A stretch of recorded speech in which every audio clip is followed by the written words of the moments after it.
some proceedings that are always highly questionable. What do you like today, Bo? We're going to find out just how about it Mega Rapinoe is, aren't we? Yeah, we are. Dale, papi. Is tonight's game already a must-win for the New York Jets? You ain't never seen their movies? It's always a must-win for the New York Jets, even though it's usually you're probably going to lose. Now, is this a probably going to lose tonight against the Buffalo Bills? Always hard to say on a Thursday night football game. That being said, Ryan Fitzpatrick is so bad against Rex Ryan defenses. For his career, he's completed 60% of his passes. Against Rex Ryan defenses, 47, 1 in 8 in 9 starts. You might want to bet on the Bills. 88% of the time, if you start 0-2, you don't make the playoffs. But there is no such thing as a must-win in Week 2 of an NFL football season. That's simply not the way that it works in that league, given that the Chiefs started 1-5 last year and managed to make the playoffs. I'd rather talk about Rex Ryan, though, Bomani, because he said his team last week was too pumped up. Basically, that he did his job too well coaching them. They were too ready last week, and that's why they scored only 7 points. I look forward to hearing what he has to say about this one. One thing I do have to say, though, him saying they can't be a must-win in Week 2, spoken like a man who lives in a city where they don't care what the football team does anymore. For the Jets, it can always be that the sky is falling, because the sky is usually getting ready to fall. Ring, ring, ring. Hey, Juanito, what is that game tonight? Oh, the Jets and the Bills? Never mind. I changed my mind. I'm not going to watch that tonight. Never mind. Very good. See you later. We all say we're not. We're all going to watch. How should the Diamondbacks players feel about Tony LaRussa's opinion about Adam Jones and Colin Kaepernick? Okay, this was on a really cruddy radio show. This happened yesterday. Tony LaRussa had some inflammatory things to say. What do we got? I have great respect for Adam Jones as a player and a person. But when he says it's a white, elitist kind of sport, I mean, how much wronger can he be? We have tried so hard by MLB to expand the black athletes' opportunity. We want the black athletes to pick not basketball or football, but I want them to play baseball. They should play baseball. And we're working to make that happen in the inner cities. We have a lot of Latin players. We have players from the Pacific Rim. Now, as the Kaepernick thing, I would not allow it on my team because I think respect for this country, the flag, I know what the Constitution says, but I also know you have some rights as an organization, and I really distrust Kaepernick's sincerity. I was there in the Bay Area when he first was a star, a real star. I never once saw him do anything but promote himself, and all of a sudden now he's a second stringer and he's got this this mission and I just don't trust his sincerity. And even if he was sincere, there's ways to express your belief in, some of the issues that face blacks around this country without disrespecting the country you live in or the flag that it represents. Absolutely would not allow it.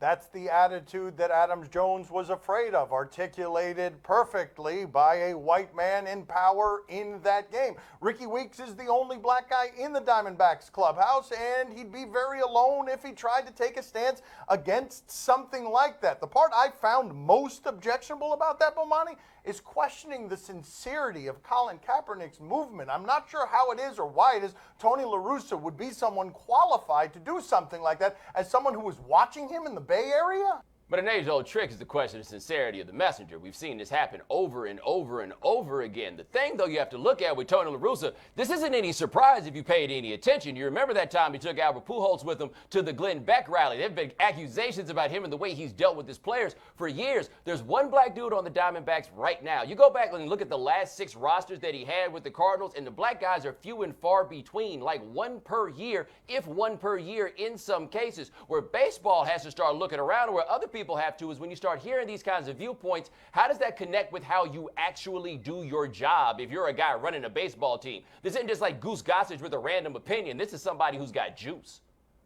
I wonder how pet finders feel about all this. Yeah. I mean, actually, I had no idea this was actually televised. I saw that and was like, wow, pet finders. Well, he snuck the pet finders plug in front of that, by the way. My question was about Kaepernick, and he started about adoption and pets. He talked for a minute about it and then followed it with that. It's like a dog-happy charity.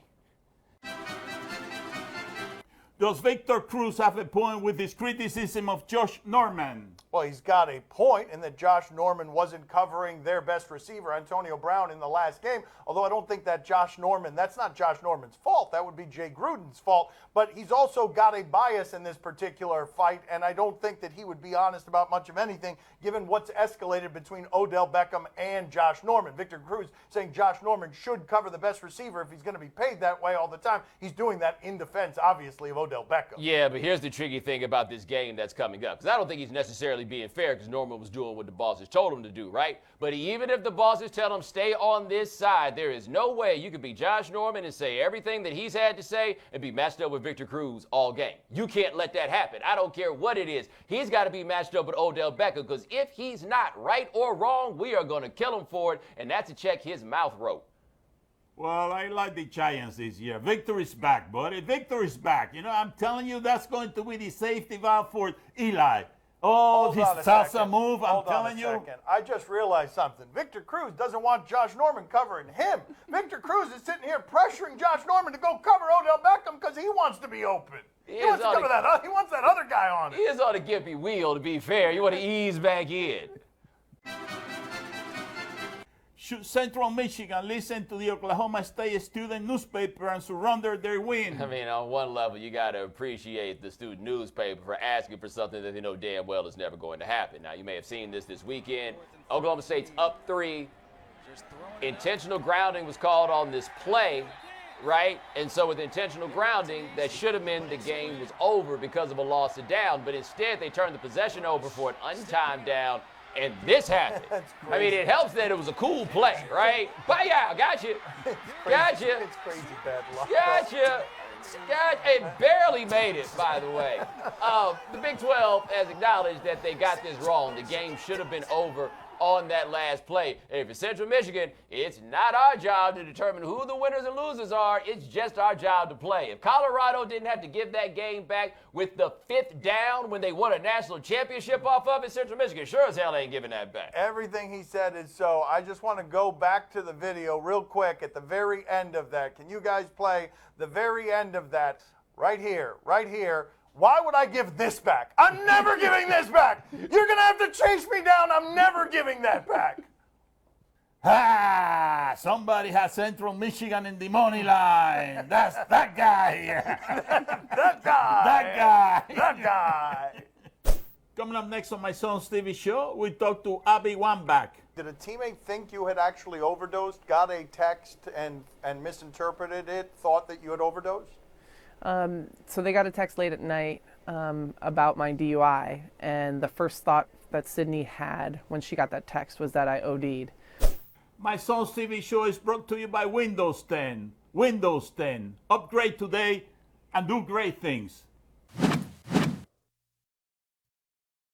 Joining us at the beach today is Abby Wambach. One of the most decorated American soccer players ever. Her book, Forward, is available everywhere now. Let's talk to Abby.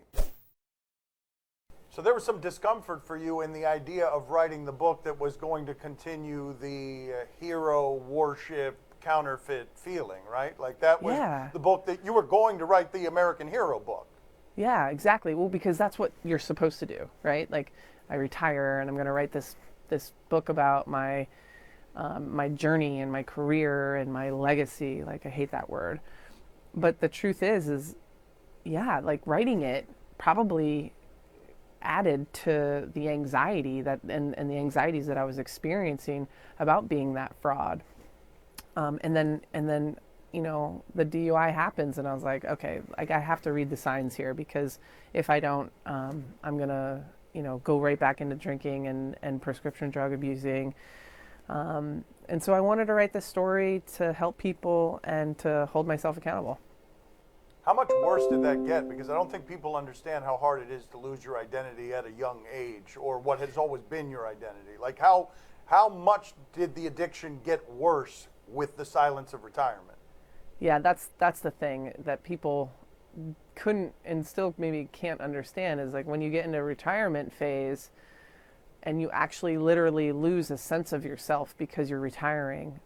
Many people go through these transitions, whether you're at 35 years old when I retired from soccer, or you're retiring from sports and you're going into the real world, so to speak, after college, or after high school, or you're actually retiring from your job after 30 or 40 years of work.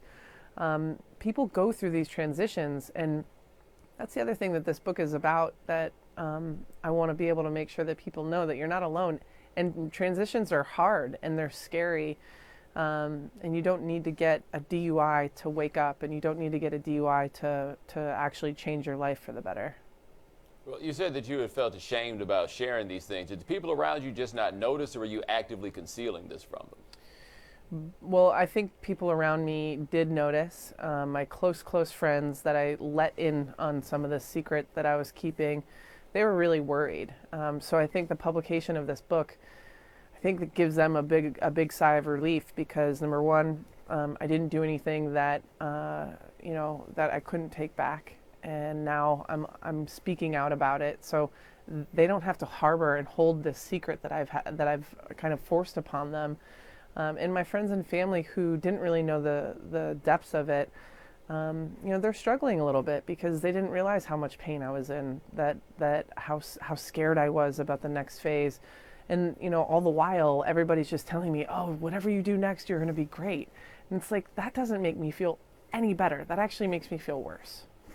What is the story? Do I have the details wrong? Did a teammate think you had actually overdosed, got a text and misinterpreted it, thought that you had overdosed? So they got a text late at night about my DUI, and the first thought that Sydney had when she got that text was that I OD'd, and that was really terrifying for her. She's at the time she was 3 months pregnant, 3.5 months pregnant. Wanted to actually ask me to be her godparent for her baby, but I was just in too weird of a way for her to go down that road. So, hearing that story was a hard one to swallow for me, because when you're in it, you never consider yourself to be too far gone or to be even close to death's door. But, I was, and that's something that I've got to be really honest about now. Can you explain to us the thought process, how it came to be formed, the idea that if you play well, your mother will forgive you for who you are? That's one of the themes in the book. Can you explain that to us? Yeah, well, I think that throughout my life, it was being the youngest of 7, I was kind of in a position, and being a sensitive kid, I wanted attention, and playing sports was my way, it was my currency. It was the way that I could get the validation and the attention from my mom and from my dad. And when you have so many siblings, my mom was never going to be able to probably satiate my craving for that attention. And I think throughout my life, it's kind of ironic and maybe symbolic that I was able to play on one of the best teams in the world for so many years and have the career that I had. And I love my mom, and she did the very, very best she could, but being the sensitive feeling person that I am, I was trying to get my mom's attention throughout my career, and I think I have. My mom and I have a great relationship now, and I'm really proud of the lengths that she's come. She's a little old school, which I totally respect, Irish Catholic, and so my sexuality was hard for her to understand, as it is for so many parents nationwide. But as we say, it gets better. It really does. When have you been happiest? Is it now, or would it have been at the height of your playing days, even though you had some of this stuff in the shadows? That is a good question. I haven't gotten that one yet. I would say that I'm happiest now because I have nothing to hide. And for too long, I feel like I was hiding. For too long, I felt like maybe I was keeping the secret that just made me feel like a fraud and made me feel like I wasn't the person that I was portraying myself to be to the outside world. And doing that for too long just, I think, manifested in a nasty, dark way. So I'm proud of myself, and I'm as happy as I've ever been in my life, I think, and I hope that continues. Abby, appreciate the vulnerability. Thanks for being on with us. Thanks, boys. Have a good one. I drink a bull for breakfast and a syrup for dessert. Somebody ordered pancakes, I just sip the scissor. That right there could drive a sane man berserk. Not to worry, Mr. H to the Isos. Back to the wizard. Questionable is broadcast from the Clevelander Hotel on beautiful South Beach, Miami. Time to play the game that is experiencing an intense sugar rush. Do your question. Give us topics and events, and we'll just try to figure out how that was sugar. Do you question if AI should be embarrassed? All right, Allen Iverson was on Colbert the other night. By the way, guess which one of them's middle name is Tyrone? Look it up. It's true. This is serious now. Not for me. Not serious for you? It's about to get real serious, Allen Iverson. Get some serious bragging rights right here. Oh, yeah. I beat Dr. J, you know. Wow. I beat Dr. J at this. You can ask him. He's not happy about it. Shall we? Did he have his eyes closed? We're ready to go? Ready? I'm ready. One, Stay ready. You don't got to get ready. 2, 3, go. Oh.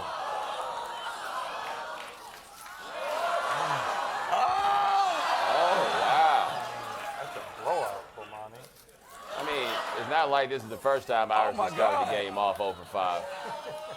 I mean, but you can't lose this when you're saying things like you don't have to get ready. I'm 0 for Winfrey. Stay ready. Oh, my God. Nah, I guess he wasn't yet. Not one.